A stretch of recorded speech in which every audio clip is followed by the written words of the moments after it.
one of the old gray-haired guys back there. He's the pastor. So, I I play piano and keyboard and stuff. So part of the band, and I sing. I'm an old drummer. Some of you was looking at the drums. Oh, nice. Yeah, my son plays the drums with the band. He's 14, so he's having fun with it. A lot of stories over the years. Oh, I bet. Unfortunately, a lot of honky tonks. Hi, Wes. What's that? How art thou? I art fine. I art fine. All right. Yeah, I don't know how many people we're going to have, but Well, you know, I think small crowd. when we had I thought, well, that's a pretty good idea. Yeah. Probably we, won't get greedy participants. No. We just don't. That's okay. Yeah, I That's don't get okay. it. All right, I think we're going to get started. It is 3 o'clock here, and I know I've got people probably on the web that are waiting for us. So I'm just going to pass this around, take one and pass it around. It's just some informational resources, plus something to take some notes on if you feel like, and we'll touch on that in a little bit. I don't want all of them. Hold on. He said take one and pass it around. Yeah, take one and pass it around, Gordy. Yeah. That way you have something to write some notes on if you feel like. Yeah, probably sitting over on this side will be easier to see the screen. Yeah, sure, I'll take one.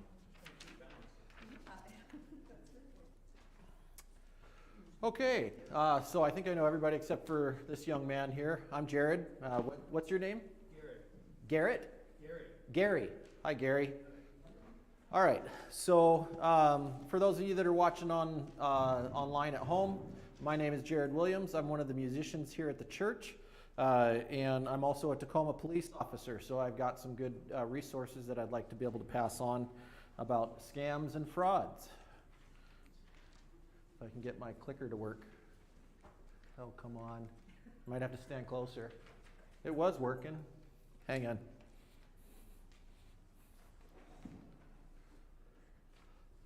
Close this here.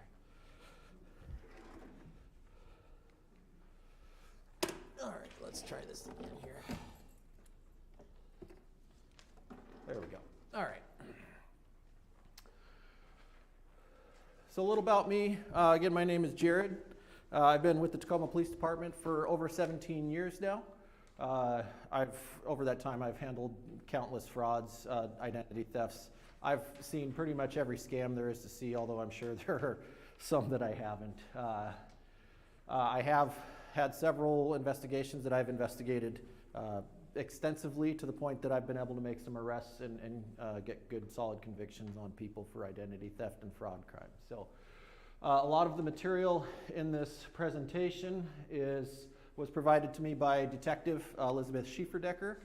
She's our current identity theft and fraud detective with the department. Unfortunately, we only have one due to staffing levels at this time, but she does a very good job with her financial crime investigations. So, all right, I think I'm going to have to stand just a touch closer. Okay, seniors are probably one of the most targeted groups for various reasons.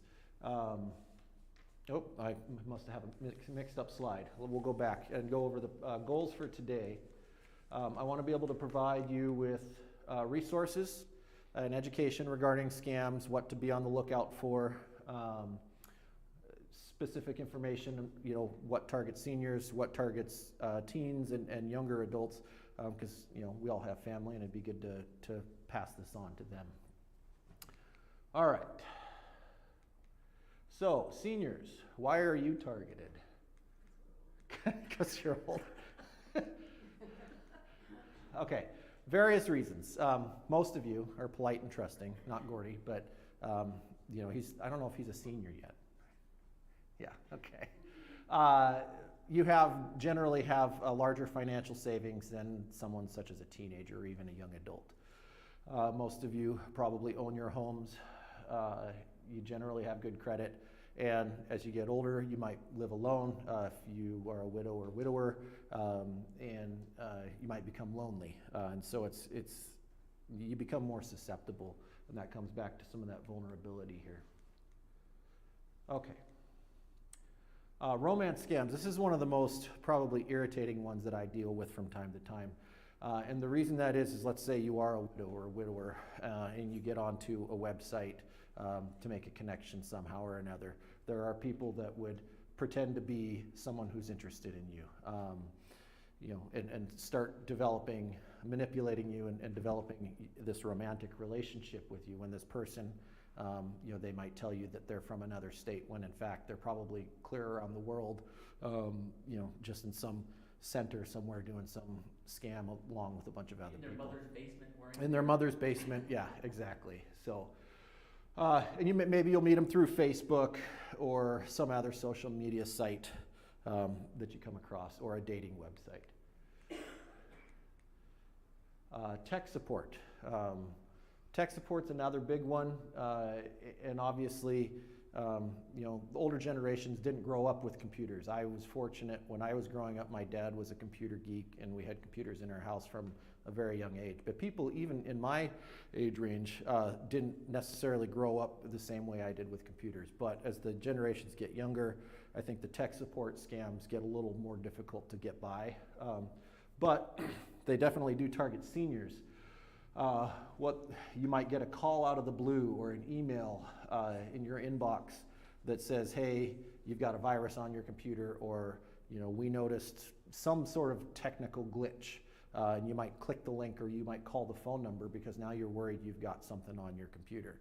I can tell you that tech support companies don't just call out of the blue because you have a virus on your computer. So that, again, what will happen is they'll guide you through steps over the phone or through a chat, and basically then gain access to your computer, which then if you have passwords saved for your websites, your financial stuff, then they have access to all of that, and they can take over your entire life. It's not good. So, grandparent scam. This is another one that really tugs at the heartstrings.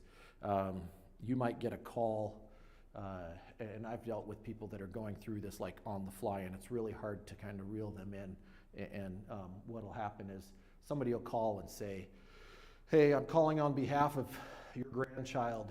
He's in jail in Nicaragua, and we need, to wire $1,000 to me right now, or he's not going to get out of jail, kind of thing. So, you thinking, oh my gosh, my grandson's in jail, I need to get him out, and it really, what they do is they try to work quickly before your brain takes over past the emotion of you realizing that a close family member might be in trouble.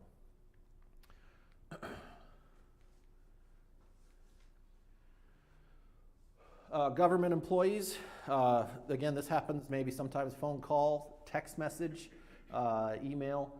Typically phone calls are the more common with this type of scam.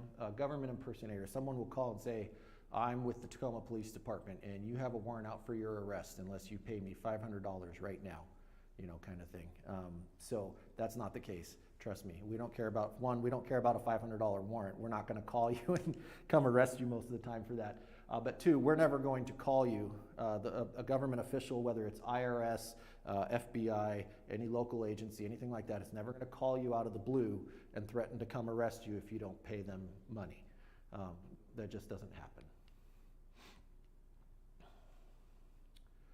Sweepstakes. If you play the lottery or the Publishers Clearinghouse, that's great. However, if you did not enter a sweepstakes or a charity or a lottery, you're not going to win anything. You have to enter that. So if someone calls and says, hey, you won the Publishers Clearinghouse, and you're thinking to yourself, well, I never entered it, so I'm not sure how I could win. But then they just keep going on. Hey, yeah, you won $100,000, but we'd be happy to send you your check, but we need to collect a processing fee first, and it's usually a few $100s or something along those lines. So again, if you did not personally enter a sweepstakes, then ignore this because it's a scam. Home repair scan. Now this one I don't see very often, not around here. I'm sure they happen, but you know, they might appear in person and, you know, say, oh, I noticed, you know, you must have a plumbing issue because, you know, there's water coming. I don't know what their excuse would be, honestly, because like I said, I've never really dealt with this, where they may come and just, you know, cold call you at the door and say, hey, I noticed, you know, your roof needs some repair. Let's pay up front and then I'll come back next week and do it. No, don't do that. What I would do is, you know, maybe your roof does actually need repair, but you'll say, you know what, I think I'm going to call an actual roofing company, have them come out and give you an estimate, that kind of thing. Now, that's not to say that there aren't home repair services that don't go door to door, because there are. There are roofing companies and window companies that will come knock, but they usually do it in steps, where they'll have someone that works for the company that'll come out and give you basic information. They won't say, we need to collect a check today. They'll say, hey, can we set up an appointment? And then they'll actually send out representatives, and that gives you time to investigate the company, determine if it's a reasonable company to work with, that kind of thing. So Gunner used to do that. Gunner used to do that, yeah. Gunner used to work kind of door to door, get people in the door, there kind of thing. Let's see here. Come on. Okay. So how do you protect yourself? There we go. It's all about recognition, early recognition, and what kind of attempts are being made. This is a big one. Resist the urge to act quickly. They know that the longer that they have you, whether it's on the phone or chat room communicating, the less likely it is that they might actually get money, because you might realize what's going on. So they try to act quickly, and they produce this fear and urgency. Again, like your grandson's in jail. I need you to wire me $1,000 right now, or he's not going to get out of jail. I can't wait till tomorrow, kind of thing. So again, just take a step back and realize, again, let your brain do a little bit of processing. Come on, there we go. Tell someone. The problem is a lot of people might be, then they'll probably even tell you, don't tell anybody what you're doing. If you tell somebody, then this isn't going to work out. Your grandson's going to stay in jail or something. Because what'll happen is if Mary gets a phone call and maybe she's freaking out because her grandson's in trouble, if she says, Wes, I got to go to the grocery store and get $500 in iTunes gift cards because Kellen's in jail. Wes is going to be like, wait a second. Let's talk about this, okay? So tell. Nicaragua. Yeah, in Nicaragua of all places, So don't keep it a secret. Tell someone, whether that a close friend or family member, because they'll have a chance to kind of look at it from the outside and say, hold on a second, we need to think about what's going on here. Unsolicited phone calls, mailings, door-to-door service. Just be cautious of those. I get so many spam phone calls any day these days. I never answer my phone anymore. So this is a big one right here, gift cards.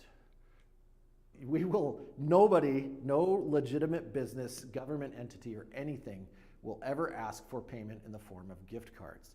And you might be thinking to yourself, well, why would I pay somebody in gift cards? But it happens all the time. And I don't understand where this came from, that people started believing that getting a $500 Apple gift card was a legitimate form of payment to somebody. But it happens.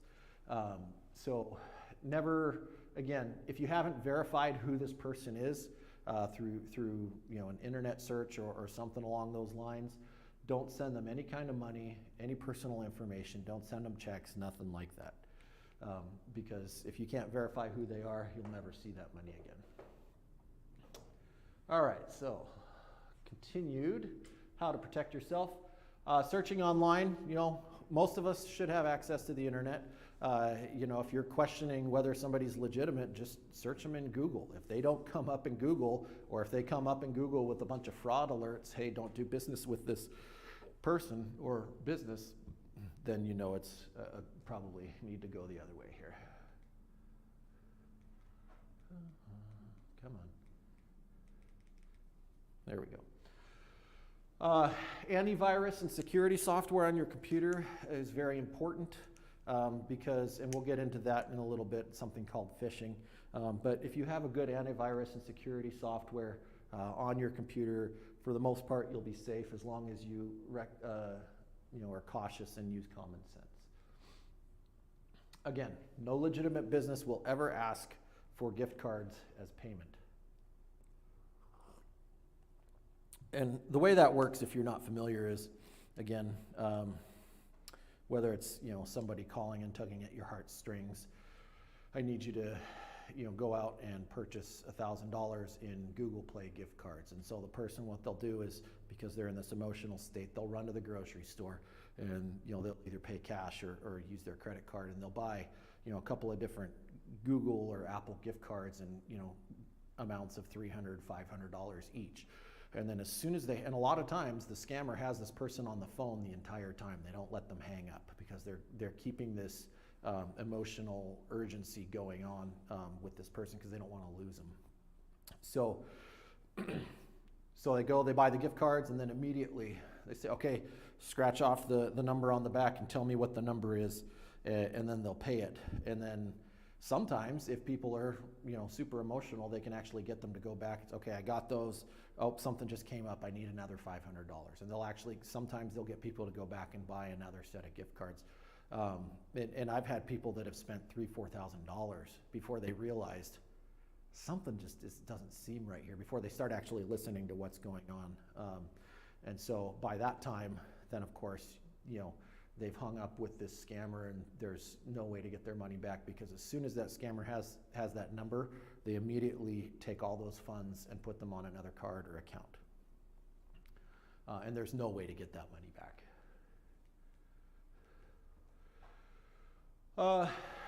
Jury duty. I've been to jury duty. It's not, I haven't actually sat on a jury because they always find out I'm a cop and they never want me.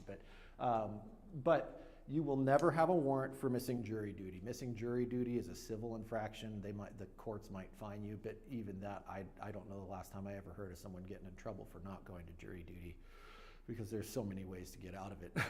So, not paying bills, maybe you miss your electrical bill, and the most that'll happen is you'll have a late fee, or if you don't pay it for a few months, they'll turn off your power. But you'll never get a warrant for something like that. So if someone calls and says, hey, you have a warrant for paying your power bill last month, that's a bunch of baloney. Again, this sense of urgency. Your bank accounts will never be frozen if you don't act immediately. How about your social security number?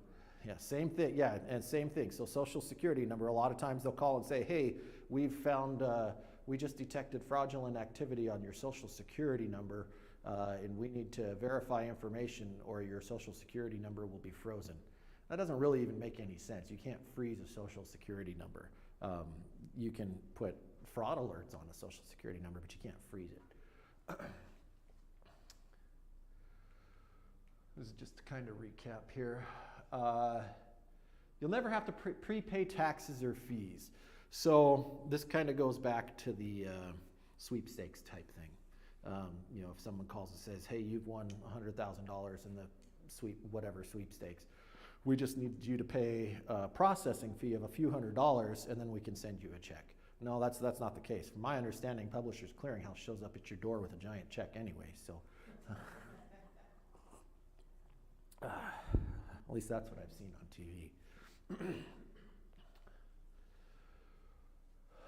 TV.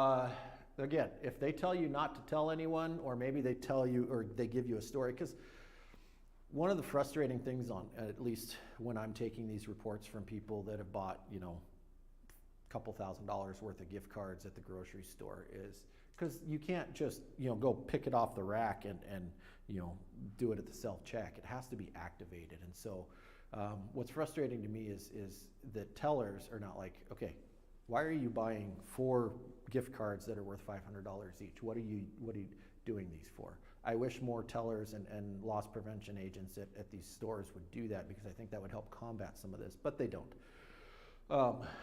But even so, maybe the scammer's on the phone telling you what to say, which could be. But again, just be cautious with that. There we go.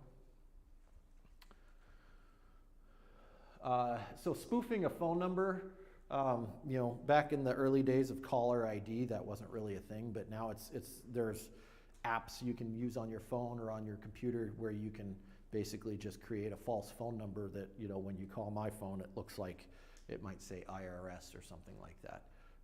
But it, you know, again, the IRS is not going to call you. If you're in trouble with the IRS, they're going to send you a certified letter first, or they're going to show up at your doorstep. But you know, letter is usually the first means of communication from a federal agency. Come on. There we go. Trust your instincts. If something seems off, call or talk to somebody. If there's any doubt in your mind, even just a little something doesn't seem right, but then he continues to maybe use fear tactics, say, hey, I need to call my friend, or I need to call my husband, or something like that, okay? Trust your gut. There we go. Power of attorney. If, you know, as we get older, you know, we're going to have a power of attorney, whether, you know, maybe your mental state is gone or you're not, you know, physically able to care for yourself or something like that. The power of attorney, whoever that is, whether it's a family member, a friend, or whatever, they're not entitled to your money. That's still your money. So just be, you know, this is a little more personal because typically someone whose power of attorney is a family member. If you have a paid caregiver, now this is kind of interesting because I actually didn't know this until I was going through these resources, that paid caregivers are not allowed to take monetary gifts. And that makes sense because a paid caregiver is someone who's kind of in a position over you where, you know, you might be vulnerable and they're taking care of you, and, you know, they might tell you a sad story about how their daughter needs a new pair of sneakers, and, oh, well, here's $100, go ahead and, you know, go do that. So, you know, caregivers are, you know, have taken advantage of people. So they're not legally allowed to take monetary gifts. So if they do ask for money, or they give you that, you know, if they're just telling you, oh, I need to get my daughter a new pair of sneakers, but I don't have the money, they're not outright asking for it. Now, while it's not illegal to do that, it would be, I think, considered unethical, and you could probably still report them for that. Someone you trust, whether, again, that's a family member or an attorney, or, you know, just a best friend, have someone keep an eye on those things for you, that's outside of someone such as a caregiver or power of attorney. That way you have multiple sets of eyes on it, and again, someone that you trust. Okay, teens and young adults. So we all understand the importance of a social security number. Teens and young adults might not. Let me turn that down just a little bit. We know what social security numbers are used for. They're for our credit, registering for schools, cell phone, internet, jobs, medical records, bank accounts, all that stuff. So we all know that. Teens don't necessarily know that. And so I know when I was young, even a teenager, I don't remember how or why I ended up in possession of my own social security card, but I carried it around in my wallet for years. And that's a terrible idea, because if your wallet gets stolen, somebody has all kinds of stuff on you. So my kids are actually at the point where I actually need to check their annual credit reports. Social security numbers are sold on the dark web. I don't know anything about the dark web. I've never, you know, accessed it or anything like that, but my understanding is that the dark web is, you know, 100 times bigger than the web that we all know. So you know, there's a lot of bad stuff that happens on that. And that's through, you know, backdoor chat rooms and that kind of stuff.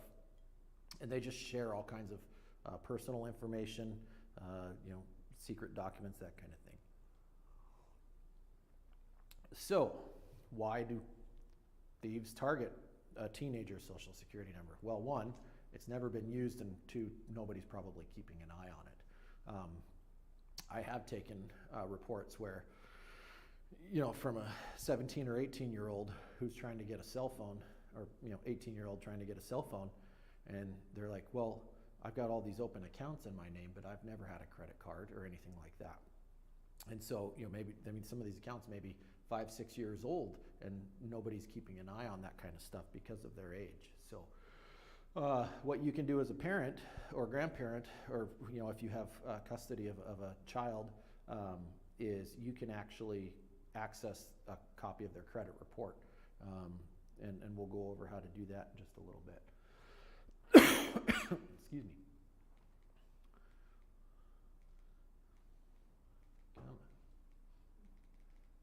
There we go.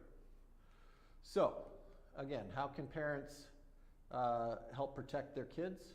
Again, keep your anything that has your social security number on it, whether that's a birth certificate or your actual social security card. All of ours are in the safe at home. There's no reason to carry those about anywhere you go, unless potentially for an employer or something like that that might want an actual physical copy of it. But even then, you can just make a copy of it and give it to them. So you can enroll in credit monitoring. There are companies out there that you do pay a subscription fee or something like that, and they keep an eye on your credit for you. If anything pops up, they'll notify you. But there is also, you have the option of the annual free credit report through the government, and there's a link for that here. I'll give you in a few minutes. Tell your kids, never give your social security number to anyone. Whether that's friends or Xbox, the Xbox you can play online and have chats with your friends and stuff, or again maybe through just ignorance, naivety, whatever, teens don't know. Some guy calls from, hey, I'm working at the bank and I need to verify your account information. They might not realize because they don't have any of that life experience. So. All right. Scammers, they do target everyone, not just the grandparents. Selling something online. People have tried to get me on this before, and I always call them out right out on it. If you list something for sale on Craigslist or OfferUp or something, actually, when we were trying to sell one of the church pianos here, I had posted it on Craigslist, I think, and within an hour I had somebody saying, oh, we're interested in it. I'm like, okay, cool.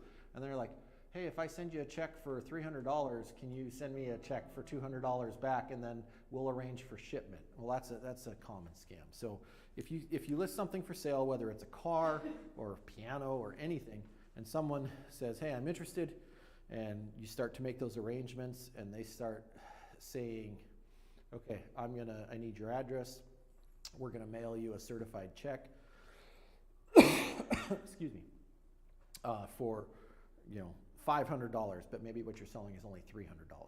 And you say, you just, cash the check, send us back a check for $200 or whatever, and then you keep the rest. Well, what'll happen is that when people do that, that check, one, is fake, so it's, there's no actual account behind it, or the account's been closed or whatever.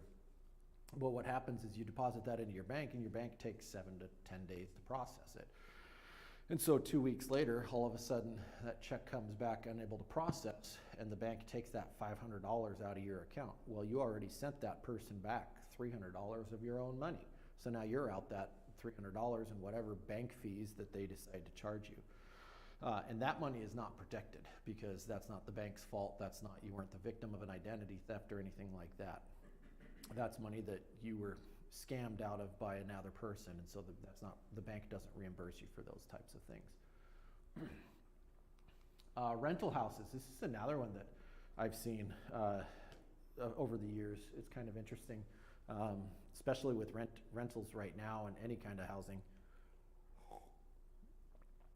There'll be a house for sale, a legitimate house for rent that's posted on Craigslist, or somebody will come along and take a picture of what appears to be a vacant house, and they'll say, hey, this house is for rent. It's a great location, and maybe the price is average for that area, or maybe it's even better.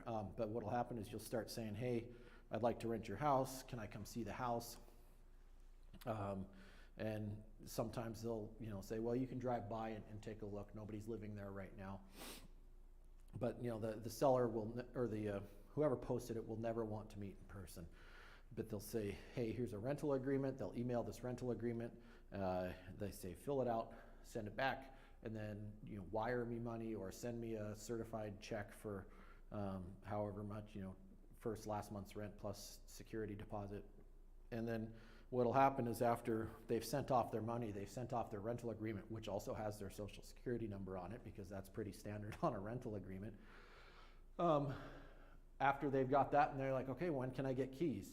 All of a sudden now there's silence. The person who posted this is no longer responding to their texts, phone calls, emails, nothing, because now they have their money and they have this person's personal information. And I've had people that have shown up at the door of a house, that they thought they were renting. I've actually had people that were half moved in to a house they thought they were renting. And the owner of the house shows up and calls the police, like, who are these people in my house? And you go talk to them and they present this rental contract that they've paid several $1,000s for. And we're like, well, this is the owner over here. Did you give him the money? Well, no, I wired the money to some guy, on the internet.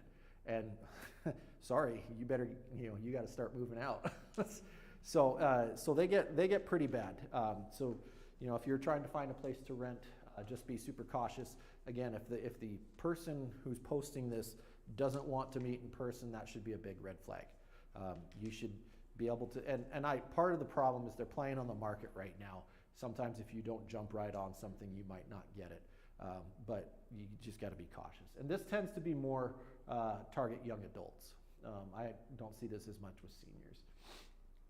What happened with selling houses? I hear a lot of houses are being sold online, sight unseen. That's certainly possible. I have not personally taken any reports or experienced that. I'd have to ask Detective Schieferdecker if they've had any of those. But I could see that happening. A lot of people, they're buying houses sight unseen. Again, you should be going through a legitimate realtor to do that. If it's a private party selling their house online and it's sight unseen, I would say that's a huge red flag. Absolutely not. But if it's a realty company, I can see that happening quite a bit. So whether or not it's a scam, you just have to do your homework on that. Again, you have a warrant for your arrest. If you don't want us to come knock on your door and arrest you in 3 hours, we need you to go get iTunes gift cards. Doesn't happen. The police do not want iTunes gift cards. No one will ever accidentally send you too much money. It's like, this is so funny because, again, maybe you're selling something on Craigslist, like selling a car. And we sold a car online, but I actually, I did my homework and made sure the company was legitimate and actually had a representative from the company come pay me in cash, as opposed to them sending me a check. And then they arrange for the tow to take it off somewhere else. But there are companies that will come, they just buy a bunch of used cars because there's profit in them, and they'll send you a check or wire you money, and then they'll arrange for transportation to get your car out of there. But again, no one will ever send you too much. If you say, I'm selling my car for $2,000 and that's the price you agree on, and the seller sends you a check for $2,500, and you think, oh, this is too good to be true. They sent me an extra $500 because, for your troubles or something like that is what they like to say. Then you'll get in communication with them and say, hey, I thought we agreed on $2,000, but you sent me a check for $2,500.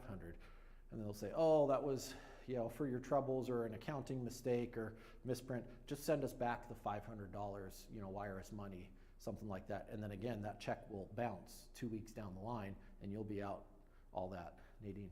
Yeah, I have a friend who got an email from supposedly Amazon. Yeah. And thank you for your order Mm-hmm. for $800. Yep. So she called the number on the email, and they almost got $20,000 out Yeah. of her. And the only saving grace was they wanted her to pick up, I forget how many, it was like $4,000 cards Mm-hmm. at Nordstrom Mhm. Rack. And on those cards, there happens to be, you can't just give them the number off the back. It Yeah. has to be, validated or something Sure. a different way. Yeah. And it wasn't until then that she Realized something was going on. realized that something, because it was so fast. Yeah, and we'll get into that kind of thing, the Amazon scams, in a minute as well. All right, online threats. So phishing, this is exactly kind of what we're talking about. Phishing with a PH is the fraudulent practice of sending emails purporting to be from a reputable company in order to induce individuals to reveal personal information such as passwords, credit card information. The email may appear legitimate. It'll have the Amazon logo or the eBay logo on it, and it'll say, it'll probably say dear valued customer. It won't, most of the time it won't even be your personal information. It's just a generic dear valued customer. And what'll happen is there'll be a link in that email that says your password has been compromised. Click here to reset your password. You click that link and it pulls up a website that looks like the Amazon website, and it asks you to put in your username and your password. And then for whatever reason, maybe it'll tell you your password can't be reset or something like that. But what's happening, as soon as you do that, whoever's on the other end of that computer takes that information, logs into your account, changes your password so now you can't get back into it, and they start doing stuff. Jessica and I actually went through this a few years ago, and I still to this day, neither of us have any idea how they got our Amazon password. It was probably through a data breach or something along those lines, which data breaches also happen, and there's nothing that you as individuals can do to prevent a data breach. But once you learn of a data breach, it is important to change your passwords. But at any rate, we were locked out of our Amazon account, and they had ordered all kinds of stuff. And fortunately, we were able to catch it soon enough where we were able to lock the account and prevent any further purchases, and then have the fraudulent purchases refunded. It's just a headache. Phishing no longer is exclusively used via email. I get texts every few days, again, and sometimes you'll get it from eBay or Amazon or any of these other big main players on the internet that'll, same thing, your password has been compromised, or we need to verify your information or something along those lines. And so you'll click the link and it'll, you start entering your information, and that's no good. Okay, so this is kind of an example of what a phishing email might look like. Again, it'll say dear client or dear valued customer. It'll give you the sense of urgency. Again, we've locked your Amazon account. You have to verify it or it'll be terminated. Amazon ain't gonna close your account. You have to physically close your account. So in order to do that, they'll give you this link that's typed out that looks pretty legitimate. It looks, Amazon.com/ all this other stuff, sign in. But if you hover your mouse over that link, the little cursor over the mouse without clicking, if you hover it over the link in the email, then that little link above it pops up, and it'll actually show what the actual link is. And if you looked at this is what would hover, if you're hovering over it, it pops up. That's nothing anywhere close to what Amazon.com looks like. So my take on it is any email that comes in that says we need you to verify your password or anything like that, I'll just delete the email. And if I'm at all concerned about something, I'll pull up the actual website in my web browser and verify that, if I feel like changing my password through the website, I will. But I'm not clicking on any links in an email or a text message. We're making phone calls. Or making phone calls, exactly, yes. On my email, I have an option, where it says to put something in junk, Mhm. to actually identify it as phishing. Yeah. And a report goes back to, Yeah. to my email Yeah, provider. as more and more of these, scams are going on, there are, email providers, Microsoft software, that kind of stuff, are putting in some of these safeguards to help prevent people from being scammed. And So, Amazon has this happened to us. I didn't blink on it, but it had happened several times actually. And either they were saying, thank you for your gift, and when my friend, she called them, they said, oh, we see that there are 2 more gifts coming. We'll put that money back into your account. Yeah. And instead, like you said, the 1,000 or the 2,000, mhm. they supposedly put 20,000 in. Yeah. And then I'm thinking, why didn't you realize when they told you to go look, especially Amazon, Yeah. go get a gift card? Yep. But it's the wrap thing. Yeah, it's that sense of urgency. That's the common thing amongst all these scams, is just a sense of urgency, because they know as soon as they give you a minute to breathe and start thinking about it, that they're gonna lose you. Okay, protecting your debit and credit cards. our actual physical credit and debit cards, and the numbers that go with them. So, you know, we make online purchases, we enter our credit card information into a website, and that's all stored securely and encrypted. And again, short of a data breach, that information is safe in you know, a place like Amazon or eBay or something. But the actual physical card, we need to be aware of skimmers and scammers. Skimmers, and I'll show you a few pictures here in just a minute. But skimmers are actual physical devices that thieves will put on something like an ATM. They'll put them on the gas pump, and you know, the grocery store, credit card, debit reader, any place, you know, that's a point of sale, a POS, that uses a credit card device can be susceptible to skimming. Now, companies, banks, that kind of thing have developed numerous security features to combat some of these. And they have procedures and protocols, such as, you know, they have to go out and check the ATMs twice a day to make sure there's no skimmer on the ATM or something along those lines. But here's what it looks like. It literally just fits right over the existing one. It looks nearly identical. And if you don't know that you're looking for it, you probably won't see it. So this one kind of works in conjunction with this one. What you do is you insert your debit card, not knowing there's a skimmer there, and when it goes in, it basically reads the information off your credit card just like the ATM does. Then they put these keypads over that, you know, look identical to the ATM ones, and then you put your PIN number in, and now they have your debit card and your PIN number.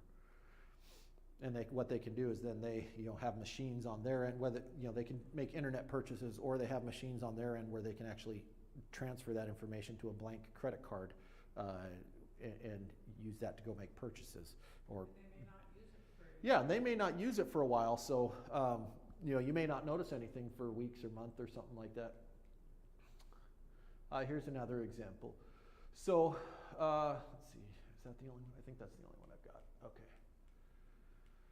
So let's go back to this one, because this is one I've actually seen ones just like this in person. And again, they you know, put the double-sided sticky tape on the back side of it. They put it right on there. So anytime I go to any ATM or gas station, you know, I take a quick look.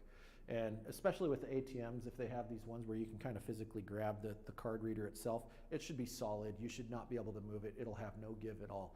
If there's any give or it feels like it's rocking back and forth, you need to take a much closer look at it, maybe even notify a bank employee, because these things you will be able to just pull them off. You know, you might need a tool or something like a screwdriver to kind of pop it out. But the legitimate ATM card reader will have no give to it at all. Okay, so an example, and this is more for, again, the younger generation. You know, we have these things called influencers on the internet that, you know, are just people in their own homes that have some gimmick, and they're apparently important to other people on the internet. So this gal, she was a 22-year-old from South Jersey. She orchestrated this huge fraud scheme to her social media followers. Her name's Kayla Massa. I don't know that the trial has occurred. I was trying to Google it, and I didn't see anything about a conviction, so I don't know if she settled or if the trial's still going on. But she had quite a large Instagram and YouTube following. Back in 2020, she kind of did this scam for her followers, basically said, hey, you want to make some money? Here's how we're going to do this. And a lot of these followers were under 18 years old. So again, they don't have the life experience. They don't have any money because they're teenagers, and they're just, you know, following this person because she's popular for being popular. Oh, come on. There we go. So she would take photos of cash, put them on her Instagram feed or Facebook or whatever. And if you got a bank account, you want to make some serious money, hit me up. Okay? I mean, you know, send me a message, we'll work this out. So what she did, she would encourage people who responded to post to drain their bank accounts. So, you know, they had like a zero balance in their bank account, and then give her the debit card number and ATM pin to their you know, debit card or account information, whatever. And then what she would do And I don't know why she had them drain their accounts first, but you know, regardless. Then she would take fake checks, you know, whether it was stolen account information from businesses, I think is what she mostly used, and deposit them into these people's bank accounts. Now, what would happen is then come on.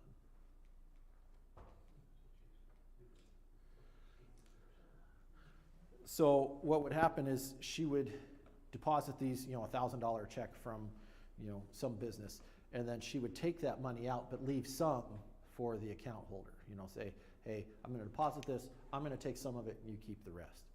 Then what would happen is these checks would come back as stolen or, you know, fraudulent or whatever.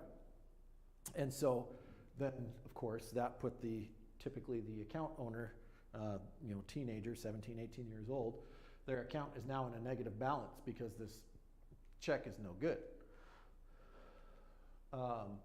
So they'd have overdrawn accounts, they'd have account fees, and because they weren't the victim of an identity theft, or you know, someone had stolen their information or whatever, they fell for a scam. And so the banks don't reimburse them for that. And so they end up stuck owing money to the bank, you know, sometimes thousands of dollars, and they have to settle with the banks. So it was kind of an interesting story. I just thought I'd share that. So, all right. So if you've been, They do freeze your account. That happened to another. yeah, the banks will freeze your account if there's fraudulent activity on it. You know, whether that's bad checks or whatever. I need new friends, I guess, or they need new friends. Yeah, exactly. Okay, so if you find yourself having been scammed, what do? Well, if you gave someone your bank account information or let them use your account or debit card, you're responsible for whatever money you now owe the bank. Did you cash a check and send somebody back the extra money? We talked about that, you know, like a Craigslist scam. Again, you are responsible. Whoops. You are responsible for that money. Did you make a payment using gift cards? You are responsible. Again, that money is gone. You cannot get it back. The bank will not reimburse you under circumstances like these. Can you get arrested?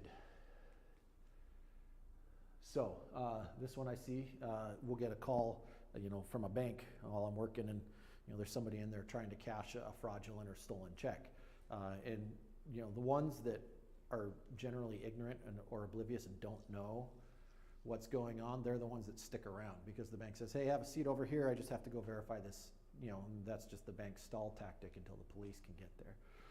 And what'll happen is, you know, most of the time they'll be like, well, my friend told me to come cash this check, you know, and you know, they usually have some sob story or something, but the bottom line is if a friend asks you to cash a check and your friend's not the one that wrote that check to you, you probably shouldn't be cashing it. You get pulled over. Maybe you don't have your ID on you, and you give them your friend's name and birthday. That's identity theft. That's a felony. That happens.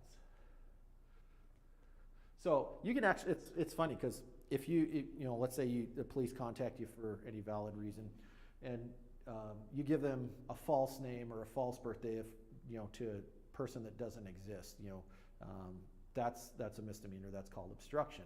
But if you give them someone else's actual identifying information, like if I were to, you know, give them my brother's information, his name and date of birth, that's identity theft and that's a felony. So lying about who you are to the police, you know, if it's false information but it's not connected to any one individual identity, then it's just a misdemeanor. But don't lie to the police, okay, Wes? Just don't do it. Did you use your parents' debit or credit card without permission? Technically, that's identity theft. But you know, unless you and your parents really don't get along, most parents aren't going to turn their kids in for something like that. But you could get in trouble for it. You find a credit or debit card on the ground. That's always the one. You know, if you catch somebody or when I catch somebody in possession of, you know, credit cards for 3 different people. Oh, I found those. I was going to turn them in. Well, you know, those are all felonies. So. And I know none of you here would do that, but sign someone else's name, and I'm not talking like, you know, a sick note to get out of school, although technically, legally, it would be considered identity theft, but it's all, you know, that's kind of a circumstantial thing. All right. So if you are the victim of identity theft, there are steps for you. And when I say victim of identity theft, I mean you're just going about your day. And again, whether it's through a data breach or someone stole your debit card, from a car prowl, or stole it out of your purse while you were at the grocery store and used your debit card to purchase something, that's identity theft, and the banks will reimburse you for stuff that happens because it's not through any fault of your own. And this information is on that piece of paper I handed you. You can file a police report. We always tell people to file in their local jurisdiction, wherever they live. But different agencies have different policies, so sometimes there's a little bit of headbutting as to which agency has to take the report. But this is the non-emergency for Tacoma, all of Pierce County. You call that number and say, hey, I need to file an identity theft report. If it's within the city of Tacoma, in your the Tacoma Police Department jurisdiction, you can actually also file an identity theft report online. And honestly, I can tell you right now, most identity theft and fraud cases in Tacoma aren't being investigated because, like I said, we only have one fraud investigator for the entire department, and she focuses on the big dollar identity thefts and frauds, not money laundering, but what's that thing that that gal did at the bridge? I can't think of the term. Embezzlement, thank you, yes. Embezzlement cases. So mostly filing a police report is for, when you file a report with your bank about being defrauded, they want to know if you filed a police report, and you can provide them with a case number and that kind of thing. I'm not saying that it won't get investigated, just that it probably won't get investigated, at least right now. Again, did someone make fraudulent charges to your bank account or credit card? The bank will reimburse you for that. It's protected money through FDIC and all that stuff. But you'll need to, again, you'll have to fill out the affidavit with the bank and file a police report. Did someone use your social security number or personal information to open a credit card or any sort of line of credit, whether that's buying a car or anything like that? Again, that's identity theft, and you're protected. That's a little more difficult, such as, if somebody's opening accounts in your name, that's more difficult to deal with. It's a much longer process, and you have to go through the credit bureaus. You generally want to put a freeze on your credit or some sort of credit alert. You have to do that with each different credit bureau? I believe so, yes, but a lot of times what you can do is most people's banks actually have assistance or some kind of program where you would, it costs money. You'd have to pay a fee, but basically they'd be able to kind of streamline the process for you. So there are companies that can help you with that. It just costs money. Otherwise, you're kind of doing it on your own, and you have to contact each credit bureau and fill out all the paperwork, and it can be a big hassle. Saying to contact these three Mhm. because my account, something had been Mhm. stolen Yeah. through my medical. Yeah. Yeah, so, typically, the big, the credit bureaus, you've got your Equifax, Experian, and TransUnion. Those are the three major credit bureaus. And, I'm sure they deal with this all the time, so they have their processes for doing it. Someone using your job to get or getting a job using your social security number, contact the IRS because that's a big deal. They want to make sure they're getting their taxes. Let's go back to, there's a difference between, identity theft, being defrauded, and being scammed. Again, being scammed goes back to you fell for something. You could still file a police report. Again, probably not going to get investigated because honestly, a lot of these scams that happen where you are sending people gift card information over the phone or sending them a check through the mail or something like that, they're generally out of state or overseas. So there's very little that the Tacoma Police Department would be able to do to investigate that any further. But it does help with statistics at the federal level, so the feds can know how big of a problem it is and what kind of funds to address that sort of thing. This is just kind of recapping. Scammers will not cease contact right away. Maybe they told you to go get some gift cards, and for some reason you guys hung up while you're going to the store or whatever, and then they try to call you back, but by then you've maybe figured out that it's a scam. Just block the number they're calling from. Doesn't mean they can't call you from another spoofed number, but you can block them. The biggest way to do it is to advise them you've alerted the authorities, because they'll generally they know that there's no point in contacting you. They're just going to go on to the next person and try to get their money. Gordy, you're standing in my way. That's okay. That's okay. You may need to change your bank or account information, especially if you, another way you could be victim of something like a bank fraud would be, if you're mailing a check, sometimes people will steal mail. Never put a check, outgoing mail in your mailbox for the mailman to pick up. That's a real easy way for someone to steal it. Always take it directly to the post office, put it in the mailbox. Make sure it actually goes in the mailbox, because sometimes they'll put like flypaper right at the entrance, and they'll catch letters and stuff as they're going down and see what they can get. That happened to my father-in-law. He thought, well, that was kind of weird when it went in, but he didn't think anything of it. And then a week later, finds out that the check had been stolen from the mailbox, and the post office said, yeah, somebody had put some flypaper or something on it to catch incoming mail. So just make sure it gets all the way in the mailbox. So what'll happen is if you have a checkbook stolen or a check in transit stolen, what they'll do is they'll wash those checks. Usually they'll change the amount to a much higher amount than the check was written for. Of course, they'll change who it's written to, but your signature stays intact. So it looks, the bank doesn't think anything different because your signature matches. What you'll need to do after that, of course, is then once you're aware of it, the bank will change your account number. That way they can't make more fraudulent checks using that same account number. Is something like that covered by the bank? Yes, yeah. Again, because it's not something that you fell for, that you were a willing party to. It was you're the victim of a theft of some sort.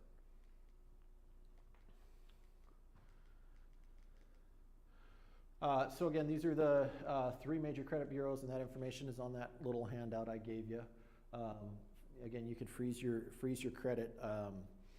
You can also get credit monitoring.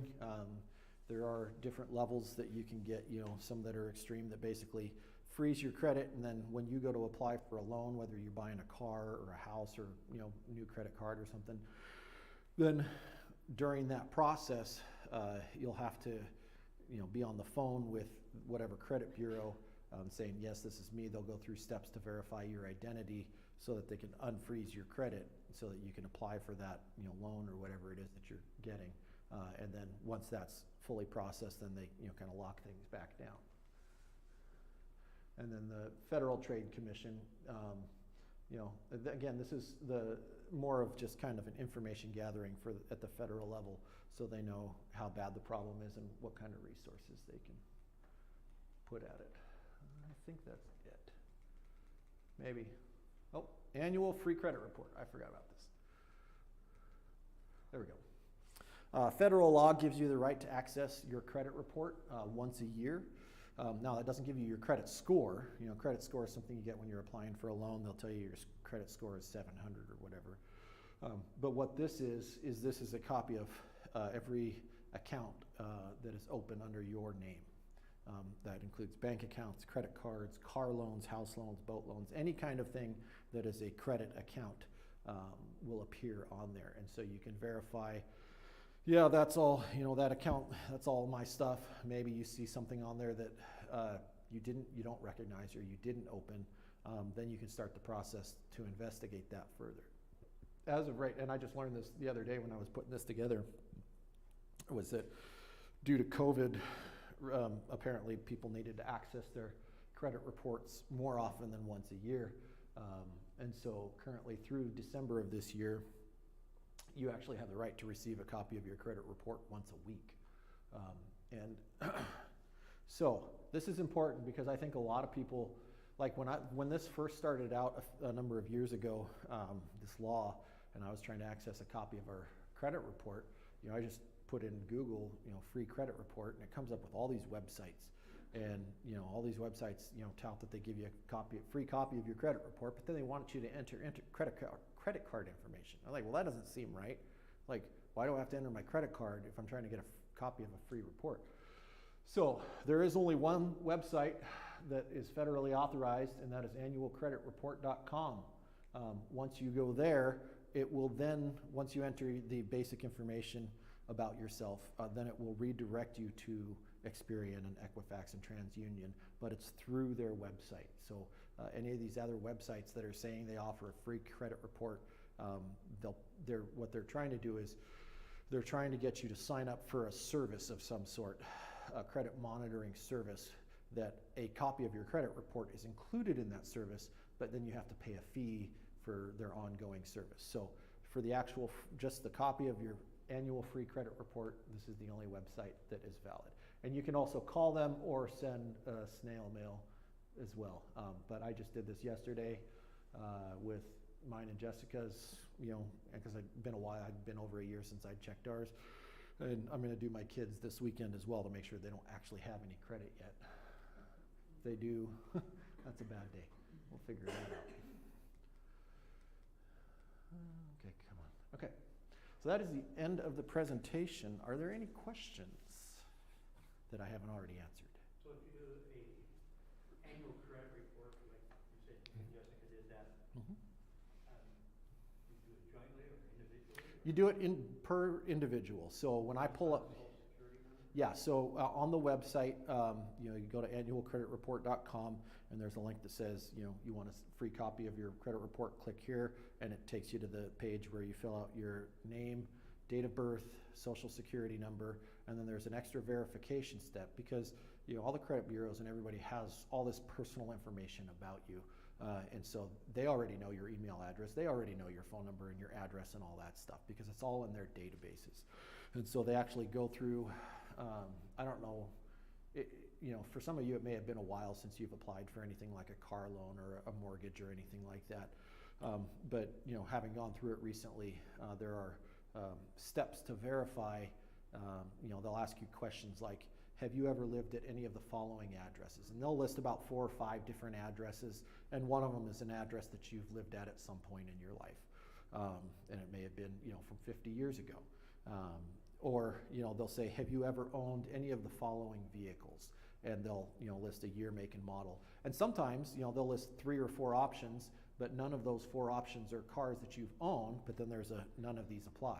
So they go through various steps to verify you are who you say you are, providing this information. And you have to do it for each individual person. It's not like when you file your taxes jointly.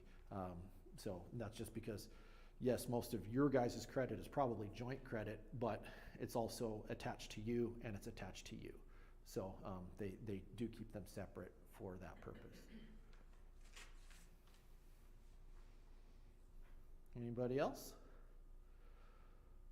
All right, so I'm going to have a sign-up sheet. You guys just put your name and social security number on it before you leave, and I know who's here. Did we learn something today? Yeah. All right, well, thank you all for coming. This was fun. We'll have to do more stuff like this.